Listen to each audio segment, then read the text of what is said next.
Umeeleza kwamba walikuwa wakilalamika kwamba mwendokasi ilichelewa kufika na hivyo ikaleta hasira kwa wananchi na kuamua kuchukua hizo hatua. Kwa upande wa jeshi la polisi, ni kitu gani hasa ambacho mmekifanya kwa upande wa mamlaka zinazosimamia usafiri ili kutibu tatizo lililosababisha hizo changamoto? Kwa sababu naamini pia jeshi la polisi mnafanya kazi ya kuzuia, kuwa proactive, kuzuia changamoto kama hizo zijitokeze kwa kujikita kwenye kuangalia kiini cha tatizo.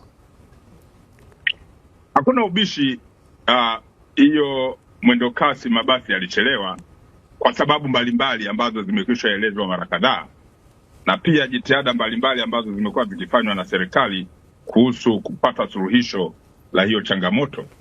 Lakini kuwepo kwa changamoto hiyo hakuhalalishi, narudia, kuwepo kwa changamoto hiyo hakuhalalishi kuharibu miundombinu ya umma. Ile miundombinu sio ya mtu, ni ya umma. Yaani ile miundombinu ni ya wale walioharibu, wale wengine ambao hawakuharibu, watoto wao, mama zao, wazazi wao, ndugu zao, wagonjwa wanaopita kwenye miundombinu ile kwenda kutibiwa. Kwa hiyo ile miundombinu sio ya mtu mmoja. Kwa hiyo kuharibu miundombinu ile ya umma ni miongoni mwa makosa makubwa kabisa ambayo huwezi kuyahalalisha na sababu nyingine yoyote ya kile unachokifanya.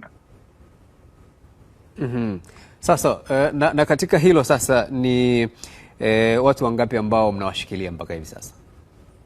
Nimetoa taarifa yangu tangu jana usiku. Labda pengine kuna wengine wameongezeka baada ya hapo.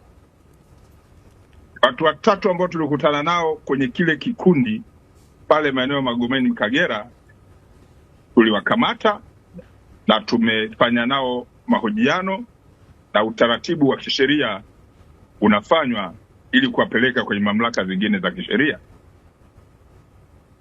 Sasa na kwa kumalizia sasa, una lipi la kuambia watu wa Dar es Salaam, kwa sababu ili swala la usafiri wa mwendokasi limeonekana kuwa na mijadala na kunaonekana kuna changamoto nyingi katika eneo hilo? Hali imerejea kuwa shwari kama umekwenda kwenye maeneo hayo unayoyazungumzia.